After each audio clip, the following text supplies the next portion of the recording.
5ই আগস্টের পরে আসলে বাংলাদেশের গত 15 বছরে শিল্প সেক্টর কিন্তু এককেন্দ্রিক ছিল। এবং যদি বলি যারা সরকারে ছিলেন তাদের সাথে অঙ্গাঙ্গিভাবে কিন্তু শিল্প মালিকরা সম্পৃক্ত ছিলেন। অত্যন্ত দুর্ভাগ্যজনক, আপনি খেয়াল করেছেন, যদিও এখন অনেক কথা বলা হয়, জি, ছাত্রদের উপরে যখন গুলি চলছিল এবং নির্বিচারে গুলি চালাচ্ছিল, আমরা সেই সময় গিয়ে দেখলাম এক শ্রেণীর শিল্প মালিক তারা দেশের জনগণের ছাত্র সমাজের স্বার্থে বিপরীতে গিয়ে সেই সময় সরকারের আজ্ঞাবহ হয়ে তারা নেতিবাচক ভূমিকা রেখেছেন। জি, এটা নিঃসন্দেহে বাংলাদেশের শিল্পের জন্য কখনো করণীয় ভালো দিক হয়নি।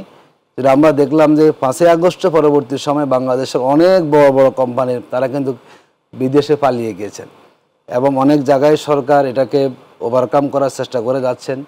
অনেকেরই ব্যাংকের বৃহৎ পরিমাণ তাদের সেখানে ঋণ আছেন, অনেক কারখানা তারা সেখানে বন্ধ করে দিয়ে চলে গিয়েছেন। এগুলো লম্বা সময় অস্থিরতা ছিল, কিছুটা এখন আমরা কাটিয়ে উঠতে পেরেছি এবং এমনও হয়েছে যে কিছু ফ্যাক্টরিকে সরকার নিজেরা লোন দিয়েছেন যাতে সেখানে শ্রমিকরা ছাঁটাই না হয়, যাতে কারখানা স্বাভাবিকভাবে দেশের স্বার্থে কারখানা সেখানে সচল রাখা যায়। আমরা মনে করি শিল্পক্ষেত্রে আমরা দল বিবেচনা করতে চাই না, এখানে শ্রমিকের চাকরির একটা ব্যবস্থা আছে।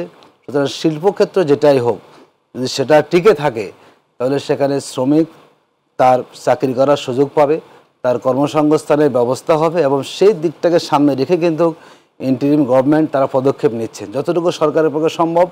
যেহেতু আমরা একই সাথে বিভিন্ন কথা বলার সুযোগ পাচ্ছি, তারা চেষ্টা করে শ্রমিক সেখানে ছাঁটাই না হয়ে যায়, যতটুকু সম্ভব সাপোর্ট দিয়ে যাতে সেই প্রতিষ্ঠানটা তারা তাদের উৎপাদনটা তারা বহাল রাখতে পারেন, এই জিনিসটা সরকার এখন গুরুত্ব দিচ্ছেন।